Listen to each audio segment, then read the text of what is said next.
remember the first time I heard her cry. I didn't know what had happened, but I knew life had wronged her. And as she tried to muffle the sounds, I wondered why. Would anything or anyone hurt something so beautiful and flawless in my sight? She was my everything. I knew nothing but her. I saw the world through her, and if the world could hurt her so, I wanted no parts of it because all I needed was her. As time went on, breadcrumbs were left, clues to the pain behind her smile, hints of the struggle involved in creating the childhood atmosphere that my childhood friends were jealous of. See, Neverland existed for only Peter Pan, my brother, and me. A place where no harm could come in and our imagination soared. She was my first captivated audience.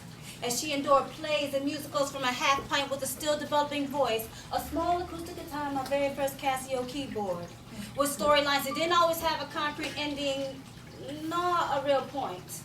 Yet, each one was her favorite one. Music and incense and my favorite breakfast smells in the air when I awake. How I love to hear whatever song she had to sing. Those were the days before I understood what life had done, how it stole her voice, and in its place, memories of how she would play. She was our designated roller for all our neighborhood kickball games. In the wintertime, snowball fights all day. Our little pool outside in the projects bright and early so that the water could be warmed by the sun. And from there, our taste buds were getting ready for the iced tea she had sitting in the windowsill as it too was being kissed by the sun. And undoubtedly mixed with love as everything she ever made for us ever was. I never knew we were poor. We had everything we ever needed and more. I knew needed kids, and that just wasn't us. She was so good with it, we thought we was rich. Then life took its toll. And no matter how hard she tried, reality she could no longer hide. See, I watched her every move. Tears enough to fill a reservoir. I heard them as they hit the floor, but still a smile emerged through the door as she kept pace with life, never faltering, still standing tall. Even though it threw everything it could, she would not fall. Not even for the death of her one true love. She still hid her pain to protect us from life's harm. She may not have been able to shelter us from everything, but she gave it everything she had and then some. How I wish I could take away the tears accompanied by sleepless nights. I pray for her smile to become genuine happiness and her song to be sung once more. I ask God to make life return everything it stole to her tenfold. Let her have peace and joy. Lord, please, for her, everything that a woman who has selflessly dedicated her life to the care of us deserves.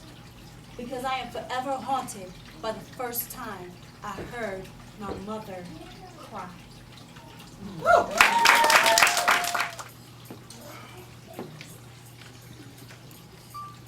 I've never been loved before. Not till I met you. I've been touched and tolerated, said to be impressive but not respected. Many look at me and assume, but they don't know. They cry, but you're so beautiful. But beauty can't buy me love any more than money can. Beauty left me high and dry. It was not enough to make him love me. Not like you do. They say, oh, you should never have a problem getting a man. But what kind of man was the question? Would he use me, abuse me? Could he hold me tight, treat me right? Or would I emotionally sit on a shelf like his trophy, only to be shown any kind of care when taken down to impress an audience because I'm beautiful? See, I've never been loved.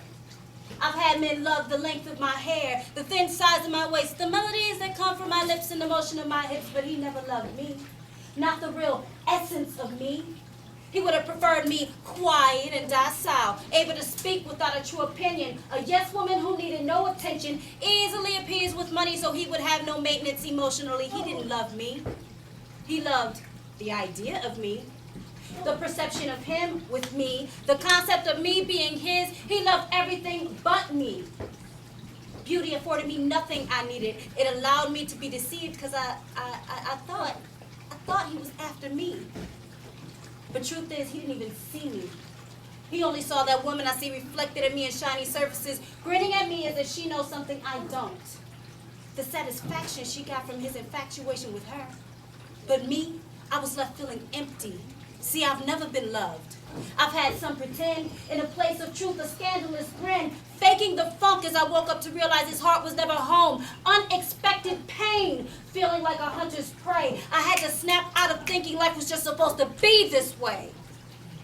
I thought I would never find that true, authentic, unconditional, inspirational, the reason why I sing type of love. Because I've never been loved before. Until you. Poetry. Flow what? Poetry. Flow up. Mind over matter. Words are the power. The breath in the lung. The spark that starts the fire. Raising the consciousness. Unmasking unrighteousness. Damn the false prophets who defile this art form. This fountain of life to which I am indebted. They lack respect for it. They say words with no meaning. Loudness without a point is just screaming. They take no pride in what they are penning. They are not poets, they are just venting, leaving tainted legacies for young minds to seek.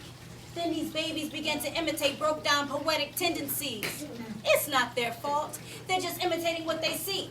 Life imitating art as art imitates we.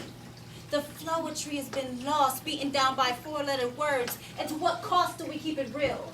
By using the most obvious four-letter word for turn?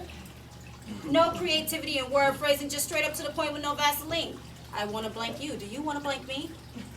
Something that should be said over a drink at the bar. Not standing here in the name of art, in the name of poetry. Float up.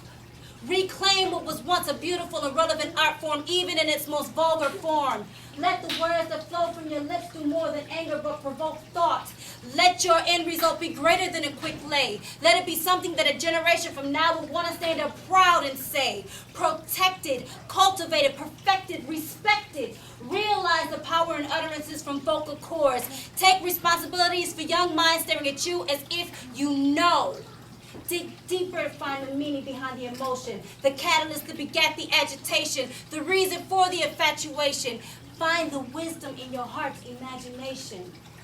Rediscover your creative energies, and don't be afraid of a thesaurus or a dictionary. Grow up, and let's flow up. All right.